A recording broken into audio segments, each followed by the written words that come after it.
Let's bring in our guest panel. Joining me in the studio is David DeRoche, a professor at the Thayer Marshall Institute.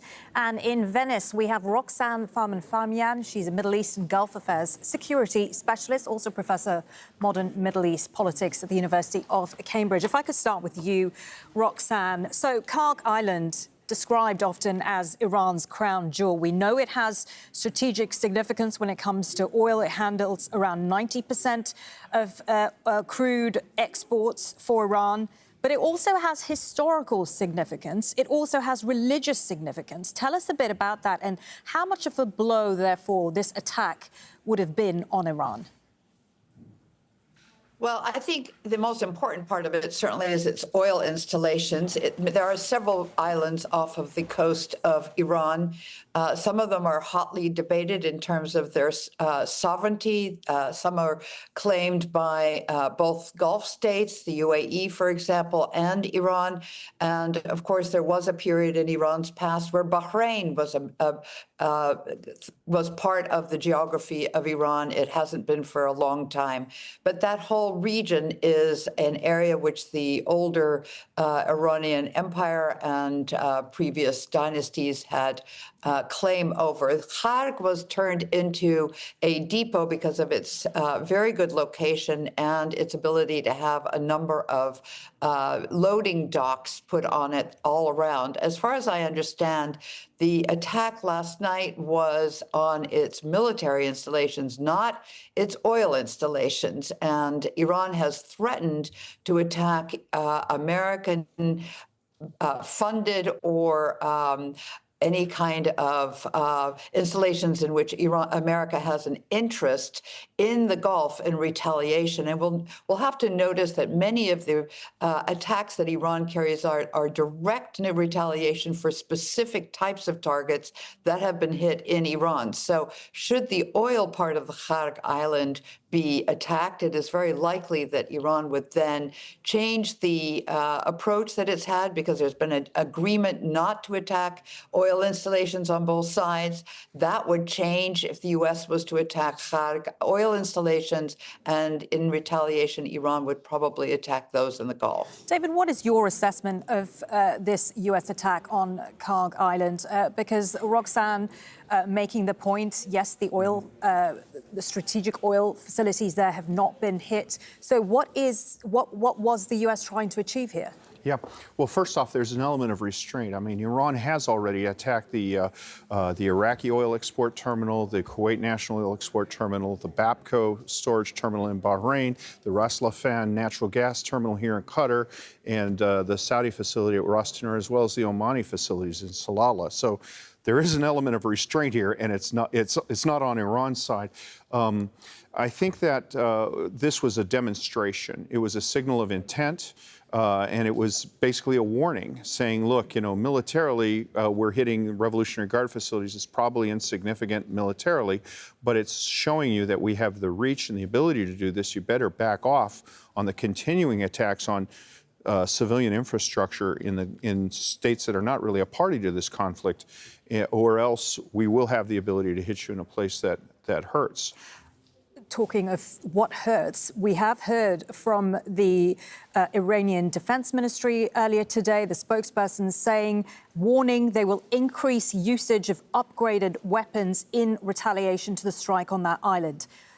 Now, given the U.S. military has been telling us for days now that they have managed to diminish much of Iranians' military capabilities, is Iran bluffing here? What exactly are its capabilities? Yeah. So they've been saying since the start of the campaign that, well, we're absorbing this airstrikes and we're seeing our missiles shot down, but we're throwing our garbage at you so that you will exhaust your Patriot and THAAD and other systems inventories, and then you're going to get our good stuff.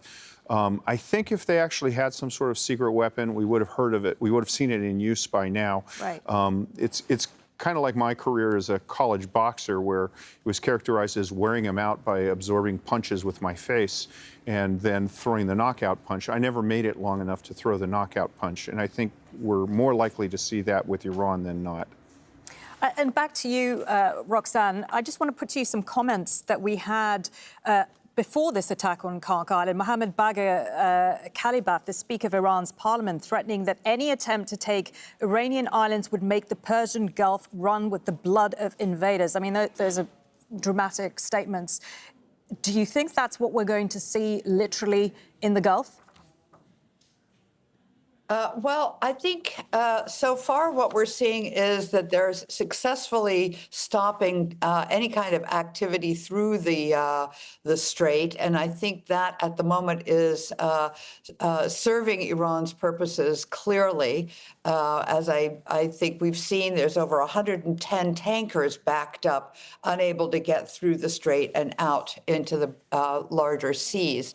I think this was a warning, likewise, by Ghalibaf, the Speaker of the Parliament, that contested islands such as the Tombs and Lesser and Greater Tombs and Abu Musa, which have been contested both by the UAE and by Iran as to who actually can claim them. I think it was a warning to them not to take advantage of this war in order to claim these islands in a use of force. And at one point, there was a mention of that from coming out of Abu Dhabi, and that has stopped. So I don't think either of those are as up to date as some of the other threats and attacks that we're seeing. Roxanne, we heard David use the word restraint when describing the U.S. attack on the island.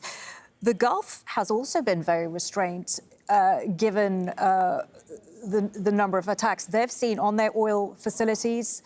They've very much maintained a defense strategy when it comes to Iran. Do you expect that to continue?